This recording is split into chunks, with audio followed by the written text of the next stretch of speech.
홍 감독 선임이 비판받는 주된 이유는 제대로 된 절차를 거치지 않았다는 것입니다.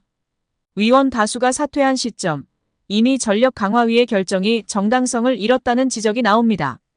이 이사가 사퇴한 정혜성 전 전력강화위원장의 권한을 이어받을 자격이 있는지, 전력강화위가 출인 후보를 자의적으로 배제할 권한까지 있는 것인지 등에 대한 논란도 이어지는데요. 당사자들이 면접이 아닌 곧장 제안, 부탁의 형태로 감독직 논의가 이뤄졌다고 밝히면서 앞서 불거졌던 내정설대로 다른 잣대가 적용된 것 아니냐는 의혹도 있습니다. 결국 시스템이 무너진 것으로 보이는 게 가장 큰 문제인데, 공교롭게도 해당 시스템은 홍 감독이 협회의 전무이사로 재직하던 때 구축된 것입니다. 최근 계속 언급되는 감독 선임 시스템은 2018년 파울루 벤투 감독 선임 과정에 적용된 프로세스를 말합니다. 결국 본인이 만든 시스템을 무시하고 선임되었음에도 자신은 관련 없는 일이라며 모르쇠로 일관하고 있다는 것이 축구팬들과 전문가들이 비판하는 가장 큰 이유입니다. 안세영 파동의 체육계가 크게 요동치고 있는 가운데 국회에서도 진상조사 등에 나설 기미를 보여 주목받고 있습니다.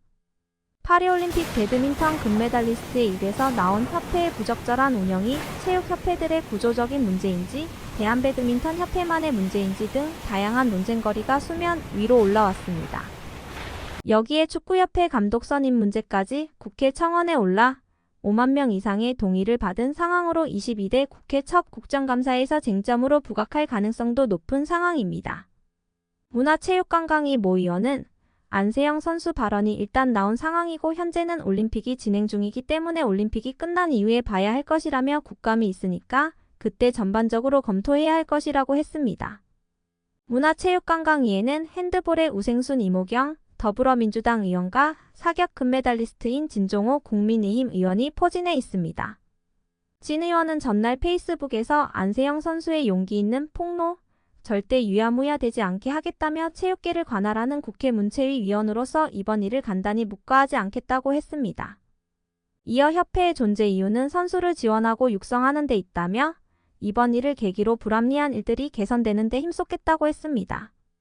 개혁신당은 논평을 통해 문제는 대한체육회라며 22살 앳된 소녀 선수가 SNS에 파장을 예상하고도 작심 발언을 한 것은 더 이상 참을 수 없을 만큼 대한체육회가 섞어 있음을 반증하는 것이라고 했습니다.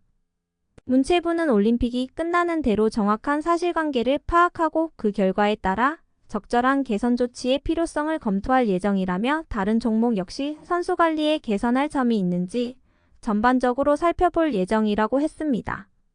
축구협회 감독 선임 문제도 도마 위에 올랐는데요. 국회 국민동 2청원에는 대한축구협회 감사 및 해체 요청에 관한 청원이 지난달 17일에 올라왔고 13일 만인 29일에 5만 명의 동의를 얻어 국회 문체위에 부의됐습니다. 청원자는 축구 국가대표팀 운영에 있어서 공정한 행정 절차를 무시하고 자신들의 기득권 유지만을 생각하여 협회를 완전히 사유화하고 있는 대한축구협회장과 이하 임원 및 임직원들로 인해서 온 국민이 스트레스를 받는 말도 안 되는 상황이 벌어지고 있기에 대한 축구협회 감사 및 해체를 요청한다고 했습니다. 결국 홍명보 감독은 10년 만에 대표팀에 돌아옴과 동시에 외국인 지도자 버금가는 대우도 받습니다. 이임생 이사는 연봉 등 세부 계약 조건에 대해서는 밝힐 수 없지만 이제 한국 지도자들도 외국인 감독 못지않게 대우를 받아야 한다는 생각이라면서 외국인 지도자에 뒤지지 않는 계약을 체결했다고 전했습니다. 홍명보 감독은 지난해 울산과 프로스포츠 최고 연봉인 10억 원의 3년 재계약을 맺은 것으로 알려졌는데 대표팀을 맡으면서 더 많은 연봉을 수령할 것으로 보입니다. 직전 클린스만 감독의 연봉은 약 30억 원, 벤투 감독은 약 19억 5천만 원의 연봉을 받았기 때문에 최소 20억 원이고 최대는 30억 원 수준으로 예상받고 있습니다. 따라서 홍명보의 연봉은 최소 20억에서 최대 30억 원 수준이라는 것인데요. 월드컵 이후 아시안컵까지 계약을 장기간 맺었습니다. 다만 월드컵 종료 후 중간평가를 갖기로 되어 있으나 경질 한들 남은 계약 기간 보존 금액하면 최소 30억 원이겠고 홍명보뿐 아니라 외국인 코치 2명도 생각하면 60억 원 이상이 나가겠네요. 정말 최악인 것 같습니다. 경질 없이 가도 홍명보 30억 원의 외국인 코치들까지 하면 연 60억 원 이상씩 나가는데 대체 왜 캐나다를 이끌고 코파 4강까지 간 제시마치를 안 잡았고 바로 프리미어리그 승격을 코앞에서 놓친 바그너, 그리스로 유로를 아쉽게 못 나간 포엣을 버리고 홍명보인지 당최 이해가 가질 않습니다. 정말 최악입니다. 축협. 반드시 책임을 져야 할 것입니다. 지금 당장 말입니다. 한국 팬들은 난리가 나고 뒷목을 잡고 쓰러질 판인데 정몽규는 딴 세상에 살고 있습니다.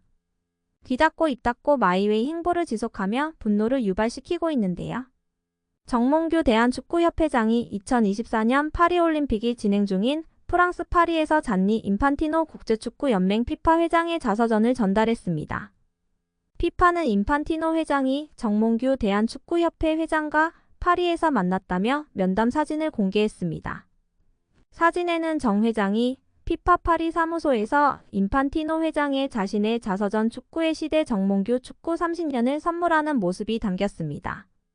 자서전은 지난달 26일 발간됐습니다.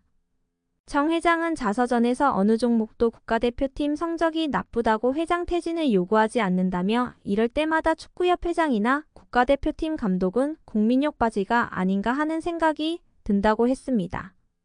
축협회장으로서의 업적에 대해 10점 만점에 8점이라고 자평해 36년 만에 올림픽 본선 진출에 실패한 상황과 홍명보 대표팀 감독 선임 논란 등이 맞물려 비판이 일기도 했습니다. 피파는 정 회장이 발언하는 영상도 공유했는데요. 정 회장은 영상에서 전통적으로 30, 40, 50년간 축구는 남자의 스포츠였지만 지금은 수많은 여성 팬이 있다. 그게 한국에서의 새로운 현상이라며 지금 시점에서 참 흥미로운 현상이라 생각한다고 말했습니다. 정몽규 취임 후 보조금은 11년간 3배 늘었습니다.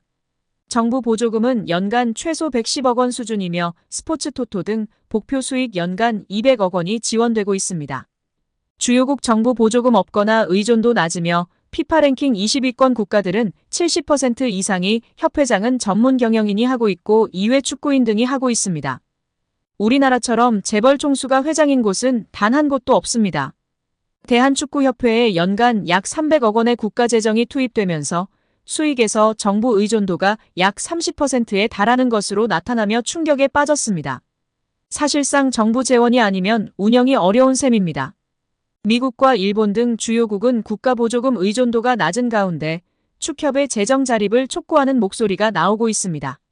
18일 한경닷컴이 축협의 손익계산서를 분석한 결과 지난 2013년 이후 보조금과 복표 수익을 제외하면 연 평균 300억 원 적자를 기록하고 있습니다.